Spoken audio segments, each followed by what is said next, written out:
Hello, क्या हाल है दोस्तों। आज जो हम बात करेंगे लारावेल के कंपोनेंट के ऊपर।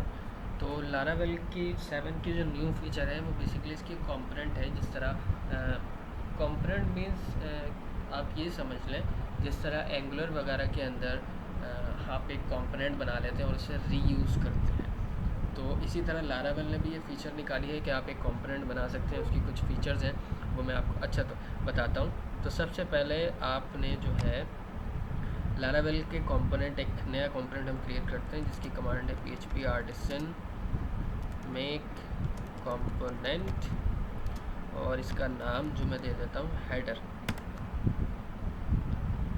तो ये हमारी फ़ाइल क्रिएट कर देगा, फिर हम सर्वर दोबारा रन कर लेते हैं। ओके, तो ये जो कंपोनेंट की फ़ाइल है वो हमारी आती है रिसोर्सेज के अंदर, व्यूज़ के अंदर कंपोनेंट्स header.plate.php देख सकते हैं। ये हमारी जो फ़ाइल होती है ये बेसिकली HTML की फ़ाइल होती है। और इसका जो एक हमारे पास कंट्रोलर बनता है वो एप्स, व्यूज़, और ये जैसे देख सकते हैं कि ये बेसिकली एक सब कंट्रोलर होता है जिसके ज़रिए हम डेटा ट्रैवलिंग यूज़ करते हैं कंपोनेंट पर। अब कंपोनेंट को यूज़ कैसे करें? अच्छा, पहले तो मैं यहाँ पे राउट पे आता हूँ। यहाँ पे हमने न्यू पेज कॉल किया हुआ है जब राउट ब्लैंक हो हमारा। तो पहले तो न्यू पेज पे आ जाते हैं, न्यू पेज लारावेल टेस्टिंग। ठीक है, यहाँ से मैं न्यू पेज का न्यू पेज जो है वो ओपन कर लेता हूँ। अब यहाँ पे मैं क्या करता हूँ, कंपोनेंट को हम HTML पेज के अंदर किस तरह कॉल कराते हैं। हम लिखेंगे x माइनस कंपोनेंट का नेम हेडर और सेल्फ क्लोज कर देंगे स्टैक।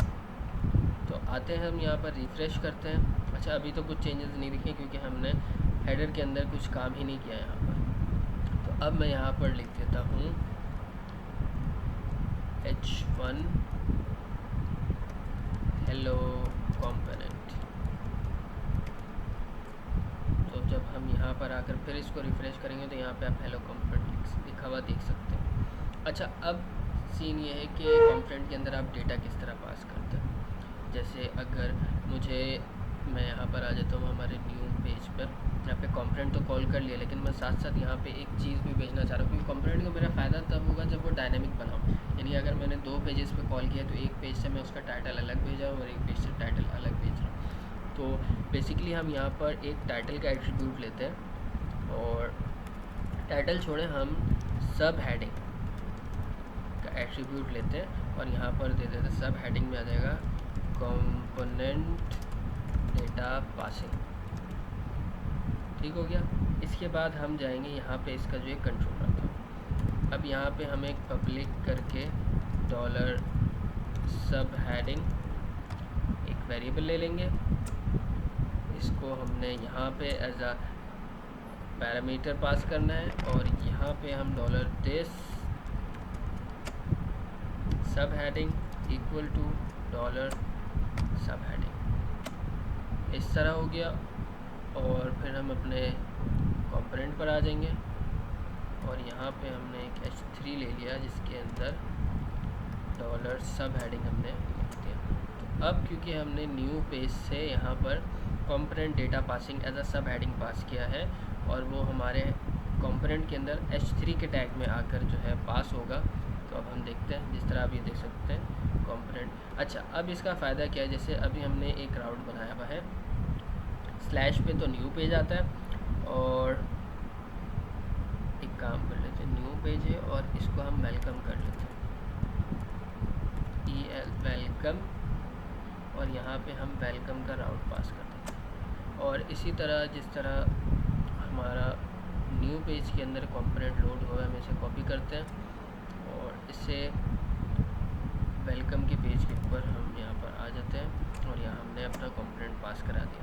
अच्छा, अब तो पहले हम वेलकम के ऊपर आते हैं, वेलकम के ऊपर आते तो हमारा वेलकम पेज आ गया। ठीक है, और साथ साथ हमारा यहाँ पे कंपोनेंट भी लोड हो रहा है, लेकिन इसमें डेटा क्या लोड हो रहा है, कंपोनेंट डेटा प्रोसेस पासिंग। तो हम इसे कर देते कंपोनेंट डेटा पासिंग 2। तो देख सकते हैं यहाँ पे कंपोनेंट डेटा पासिंग 2 लोड होगा, लेकिन जैसे ही हम लैंग पर आएंगे, एक्चुअली मैंने इसकी राउटिंग जो है वो यहाँ पर रीडायरेक्ट हुआ है न्यू पेज पर। तो मैं यहाँ पे न्यू पेज को ही कॉल करा लेता हूँ, न्यू माइनस पेज। तो ब्लैंक के ऊपर हमारा ये न्यू पेज लोड हो जाएगा, जिसमें हमारे पास कंपोनेंट अगेन न्यू पेज,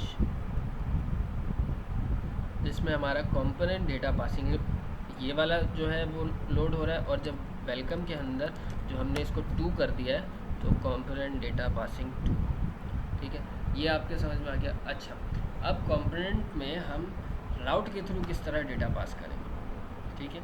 यानी कि हम राउट से, ये तो हमने व्यू से डेटा पास किया, अगर राउट के थ्रू या फिर हमें कंट्रोलर के थ्रू पास करना है तो हम वो किस तरह पास करेंगे, हम इस तरह पास करेंगे। जैसे हमारा ये वेलकम का पेज है, तो ये वेलकम पे लोड हो रहा है, तो यहाँ पे मैं एक काम करता हूँ, एक एरे पास कर देता हूँ नेम की,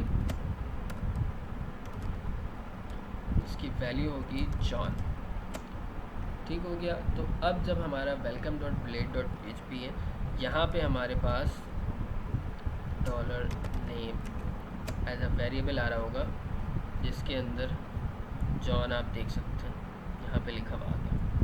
तो अब हम करेंगे ये कि यहाँ पर कॉलन डालेंगे और यहाँ पर मैं लिख दूँगा नेम इक्वल टू $name, और फिर हम इस कंपोनेंट के कंट्रोलर में आ जाएंगे। कंपोनेंट के कंट्रोलर में आए पब्लिक $name, और यहाँ पर आए हमने इसे एज इट इज़ कॉपी किया, नेम यहाँ पे कॉपी किया, यहाँ पे कॉपी किया, और यहाँ पे एज अ पैरामीटर पास करा देंगे। फिर हम इस कंपोनेंट में आ जाएंगे। सब हेडिंग के बाद हम एक ले लेते हैं अंडरलाइन की हेडिंग, और इसके अंदर हम जो है $name लिख देंगे। तो जो हमने वहाँ से राउट से डेटा पास किया था वो अब हमारा यहाँ पर आप देख सकते हैं कि अंडरलाइन हुआ वो जॉन आ रहा है। तो ये कंपोनेंट काफ़ी यूज़ होते हैं बेसिकली हेडर फुटर्स में। और भी अगर आप दूसरी चीज़ बना रहे हो, कुछ आपके वेब एप्लीकेशंस के अंदर कुछ ऐसी फीचर्स हैं जो आपको मल्टीपल जगह पर यूज़ करनी है, तो आप बेसिकली उनके कंपोनेंट्स बना लीजिए।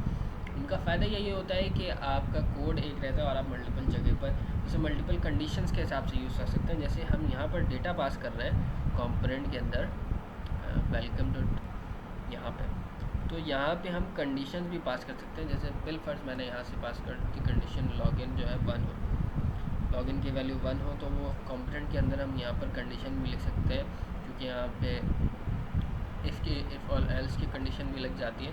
तो इसके अंदर लिख देंगे कि इफ़ लॉगिन 1 हो तो इस कंडीशन पे आए, ये सारी चीज़ें हों, और अगर लॉगिन जो है वो 0 हमें मिल रहा है तो वो इस तरह से बिहेव करे। तो इस तरह हम कंपोनेंट को मल्टीपल पर्पसेस के लिए यूज़ कर सकते हैं, हम उसे डायनामिक बना सकते हैं और भी दूसरी चीज़। तो इसी तरह हम लारावेल के न्यू फीचर्स पढ़ते रहेंगे। वीडियो पसंद आई हो तो वीडियो को लाइक, शेयर और सब्सक्राइब, चैनल को सब्सक्राइब करें।